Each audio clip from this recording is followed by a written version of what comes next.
በስደት ስለምንኖረው በገጠር ያሉ ቤተሰቦቻችን ስለኛ ምን ያስባሉ የሚለውን ቤተሰቦችን ጠይቂ ነበረ።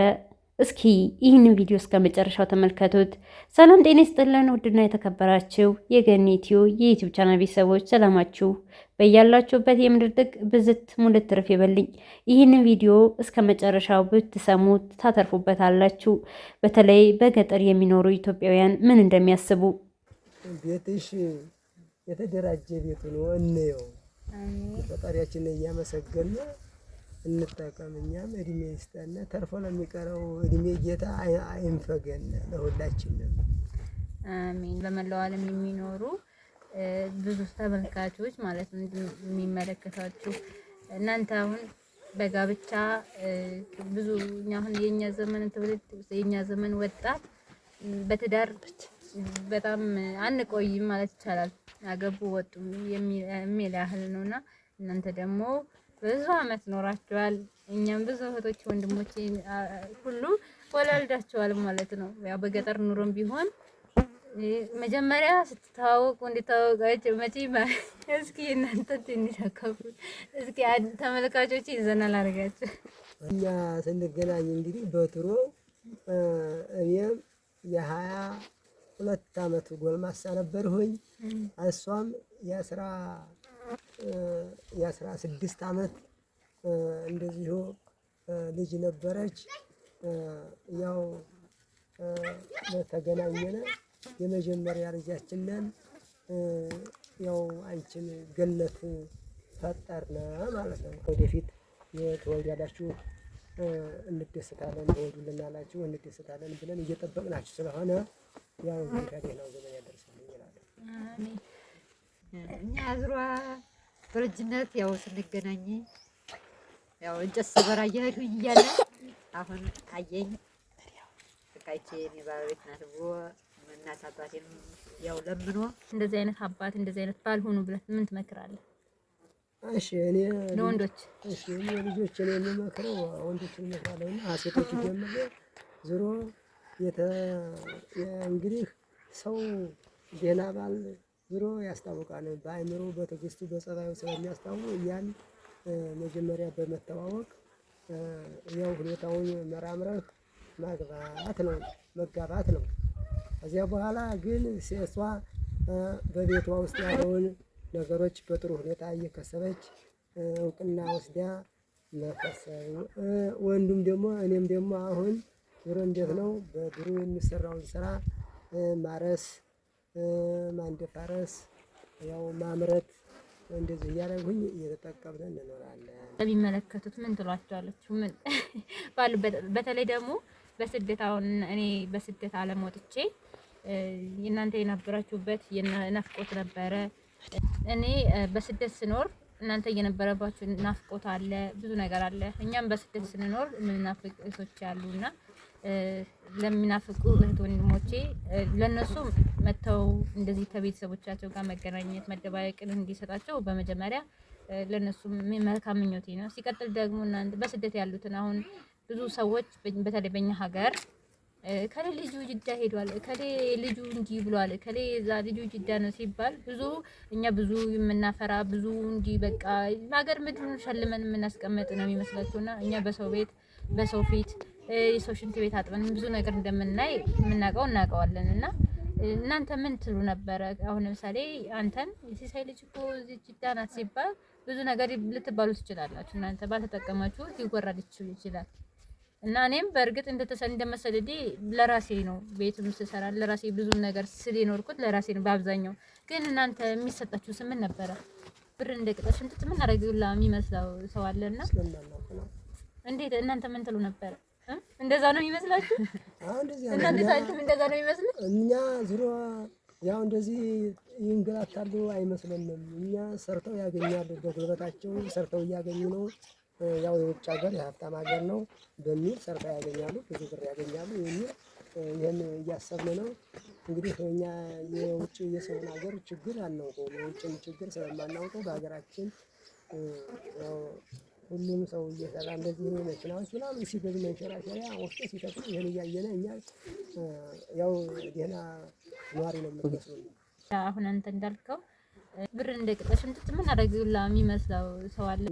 ስትሄጅ ግን ያው እኔ ተደስቼ የነበረው ልጄ ያው ውጭ ከተሻገረችልኝ ወይ ቤት ትሰራልኛለች፣ የመኖሪያ ቤት ቆርቆሮ፣ ወይ መኪና መንሸራሸሪያ ትገዛልኛለች፣ ወይ ደግሞ ወፍጮ ትተክልልኛለች የሚል ምኞት ነበረኝ እና ይህን እየተመኘሁኝ ልጄ ያው በሰላም አፍርተሽ ወደ ሀገር እንድትመለሽ እያልሁኝ ጸሎቴና ምኞቴ በቃ ለፈጣሪዬ ለእመቤቴ በደህና መልስልኝ፣ በሰላም መልስልኝ ካለችበት ሀገር እያልሁኝ ህይወቷን ላገኛት ገጿን ለያት እያልሁኝ እየተሳልሁኝ እየኖርሁኝ ነበረ።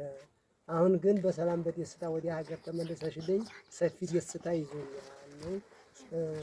ዞሮ ከሀገር ከተመለስሽልኝ ግን ሰላምና ብልጽግና ላንቺ ይሁን እያልሁ እየተመኘሁ ነው ያለው። በሰው ሀገር የምንኖር እናውቃለን።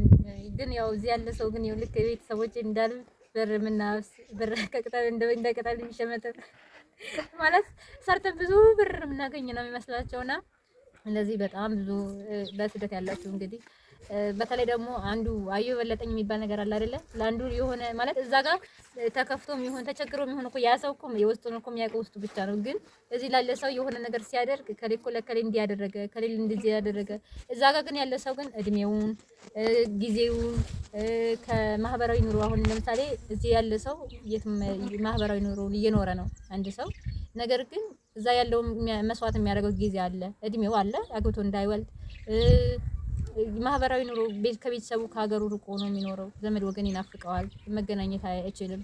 ይሄም ሁሉ መስዋዕት አድርጎ ነው። ሲቀጥል ደግሞ የአማራውን መብላት ማለት ሀገሩ ላይ ያደገበት እንጀራውን ተወልዶ ያደገበትን የውሃው እንኳን ሳይቀር ሁሉ ነገርን እየናፈቀ ነው በሰው ሀገር የሚኖረው። ስለዚህ ብዙ ነገር መስዋዕት እያደረገ ነው። ያ ጉልበቱን መስዋዕት እያደረገ ወይም ደግሞ አንድ ሰው ለሆነ ነገር ሲያደርግ መቼም ተርፎት አይደለም ያለውን አድርጎ ነው እና ስለዚህ ያንን ሁሉ ሲያደርግ ታዲያ ሰዎች ምን ይላሉ? ይሄንን ከሌ እንደዚህ አድርጓል ይላል። እዛ ያለውን መከፋት እዛ ያለውን የስደት ህይወት የሚያውቀው ብቻ ያውቀዋልና እናንተ እንግዲህ በስደት ዓለም ያላችሁ ቤተሰቦች እንግዲህ እናንተ በስደት ላሉ ልክ እንደኔ ተሰደው ለኖሩ ብዙ እናት አባቶቻቸውን አፍቀው እንዲሁም እኔስ እግዚአብሔር ይመስገን እናንተም ከዛ ከሰሜኑ ጦርነት በነበረ ሰዓት በጣም ብዙ የሚያስጨንቅ ጊዜ ነበርና ከዛ ሁሉ እናንተንም ብዙ መከራ አይታችሁ ወጣችሁ እኔም ከስደት ተመልሼ ዛሬ በህይወት ተገናኝተናል። እግዚአብሔር ይመስገን። ምንም እንኳን የሄድኩት 5 ዓመት 6 ዓመት ሊሆነኝ 4 ወር ነው የቀረኝ እንግዲህ 6 ዓመት ሊሆነኝ ስለዚህ 6 ዓመት ማለት ነው። 6 ዓመት ተቆየሁባት ጊዜ ውስጥ እንግዲህ እኔ እናንተን ሳላገኝ ደግሞ እንግዲህ ወደ 8 ዓመት ሊሆን ነው ማለት ነው። ከ2010 ጀምሬ እናንተን አላገኘኋችሁም ነበርና ስለዚህ ለሁላችንም በስደት ላለ ነው በማዘን በመከፋት ውስጥ ሆናችሁ ቤተሰቦቻችሁን ለማየት ለናፈቃችሁ እንግዲህ እናንተ ምን ትሏችኋላችሁ? እናንተም እስኪ ልክ እንደኔ በስደት የሰው እናትና አባት ልክ እንደዛሬው ብዙ ልጆች እንደዚህ ከሀገር ገብተው እናትና አባታቸው ኢንተርቪው ሲያደርጉ ከእናት አባታቸው ጋር ሲገናኙ ወይ እኔም መቼ ነው ከቤተሰቦች ጋር የምገናኘው ምል ምናፍቅበት ጊዜ ነበርና ለነሱም ደግሞ መልካም ምኞታችሁን ተመኙላቸው ማለት ነው። በስደት ላሉት ቤተሰቦቻቸው ለናፈቁት ለሀገራቸው እንዲበቁ እንግዲህ መልካም ምኞታችሁን ተመኙላቸው።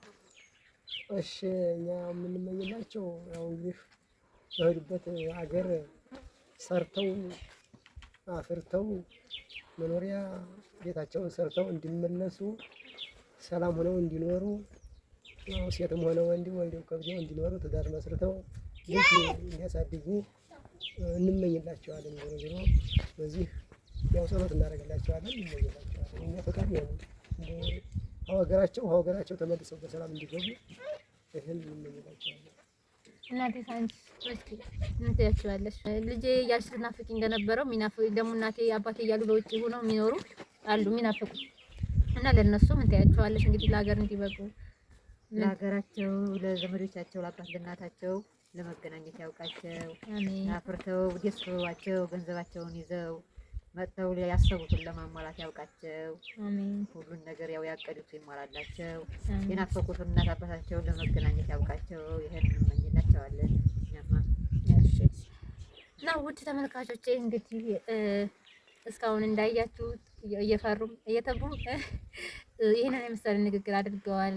እናትና አባቴን ከልብ ነው። ከዚህ በላይ ደግሞ እድሜ ጤና ሰጥቷቸው ድጋሚ ደግሞ እንግዲህ ይሄንን አይታችሁ ይሄንን ቪዲዮ አይታችሁ ደግሞ እንግዲህ ሌላም ጥያቄ ካላችሁ ደግሞ እንድጠይቅላችሁ ካላችሁ ደግሞ ጠይቅላችኋለሁ።